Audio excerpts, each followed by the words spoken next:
មនុស្សជាច្រើនសុទ្ធតែមិនដឹងការទទួលទានទឹកដោះគោបែបនេះមានផលប៉ះពាល់យ៉ាងខ្លាំង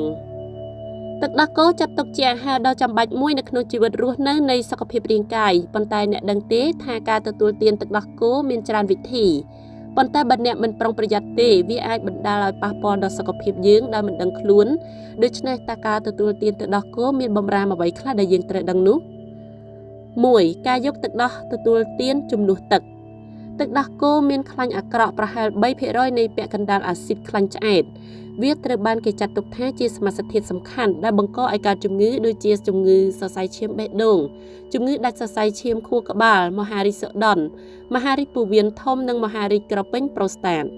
សម្រាប់មនុស្សពេញវ័យគួរតែទទួលទានចាប់ពី200ទៅ300មីលីលីត្រប្រហែល1ពែងក្នុងមួយថ្ងៃហើយការទទួលទានប្រចាំថ្ងៃសរុបមិនគួរលើសពី500មីលីលីត្រទេ2កុំទទួលទានទឹកដោះគោពេលពោះទទេពេលពោះទទេកុំហាប់ទឹកក្នុងក្រពះខ្ពស់ប្រសិនបើអ្នកផឹកទឹកដោះគោនៅពេលនេះប្រូតេអ៊ីននៅក្នុងទឹកដោះគោរួមផ្សំគ្នាคล้ายទៅជាដុំៗនៅក្នុងក្រពះដែលប៉ះពាល់ដល់ការរំលាយអាហារនិងការស្រូបយកប្រូតេអ៊ីននិងធ្វើឲ្យមានការប៉ះពាល់ដល់ក្រពះធ្ងន់ធ្ងរយកល្អគួរទទួលទានទឹកដោះគោបន្ទាប់ពីបរិភោគអាហាររួចឬអាហារដែលមានជាតិម្សៅដើម្បីជំរុញការរំលាយអាហារនិងការស្រូបយកទឹកដោះគោ3ពេលលេបថ្នាំទទួលទានទឹកដោះគោជំនួសទឹក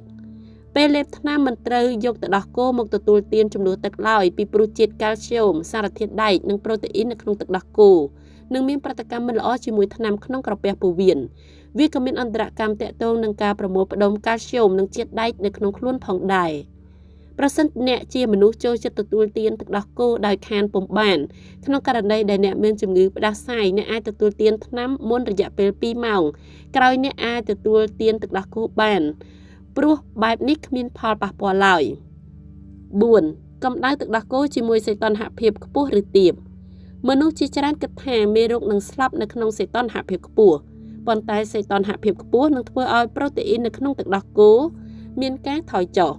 តាមពិតឆុងម្សៅទឹកដោះគោឬការកម្ដៅទឹកដោះគោនៅក្នុងកម្រិតសីតុណ្ហភាពពី60អង្សាសេដល់70អង្សាសេគឺសមស្របបំផុតទឹកដោះគោមិនគួរត្រូវបានរក្សាទុកនៅកន្លែងកកទេព្រោះការកកនេះនឹងធ្វើឲ្យប្រូតេអ៊ីននៅក្នុងទឹកដោះគោទៅជាខ្លាញ់កក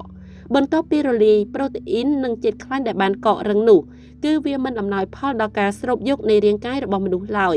ហើយក៏ធ្វើឲ្យគុណតម្លៃនៃទឹកដោះគោចុះទាបដែរ